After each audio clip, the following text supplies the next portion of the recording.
Hey guys, so today I wanted to talk about some anti-dragon tactics in rival kingdoms. So in order to effectively defend against a dragon, which is the primary way that some people do a lot of damage and really break down bases, I think we need to understand how people use dragons so effectively.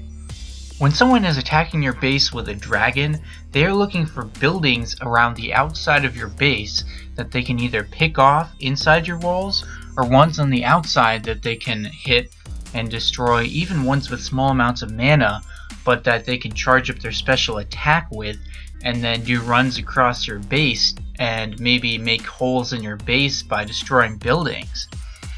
So the idea is to limit or eliminate the ability for someone to do this, therefore reducing or hopefully eliminating the ability of their dragon to undermine your defense in this way.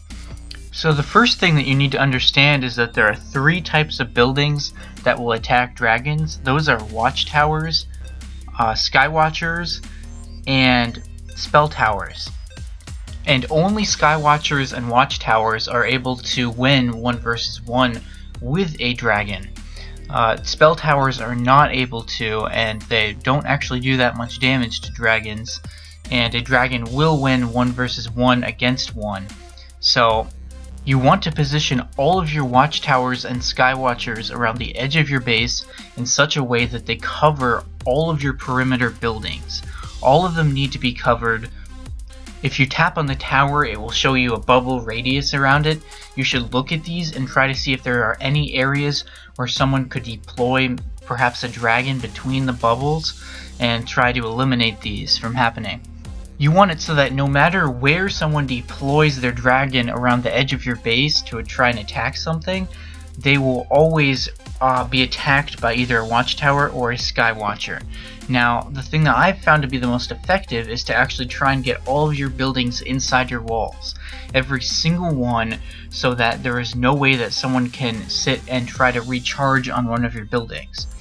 And if you don't want to do this, one strategy that I've seen people use is to have sort of a cluster of buildings on the outside of your base that are maybe guarded by a skywatcher or a watchtower, but this does leave them slightly vulnerable to perhaps a full-on attack where someone could then not only destroy your towers but also sort of gain mana from that. So looking at my base design, there are no areas on the outside of the base that the dragon could deploy to attack any of my buildings, and there are also no buildings on the outside of the base that the dragon could attack and sit to recharge on. They could only maybe get just the first run across the base, and that's about it. There's no way they could get the 3 or 4 runs that they would need in order to destroy some of my buildings. This happened a lot on my previous base design because I had buildings around the edges of the base that were not actually in range of towers. And I was like, okay, well, this is not such a big deal. I just made sure I put all my portals inside the base walls. But it turned out it was a big deal, again, because someone can take their dragon and sit there and charge on those buildings and then just swipe across your base a bunch and destroy everything. And I was getting wrecked by that. So I knew I had to make a change, and this is what I came up with, and so far it has been working really, really well in forcing people to just deploy all their forces at once, or maybe make one dragon swipe over the base at most. So you want to make people have to think when they're attacking your base, and you don't want to make it easy on them. And I think by blocking out the ability of a dragon to be effective, that really goes a long way towards doing that. So as always, thank you for watching, and I hope you found something useful.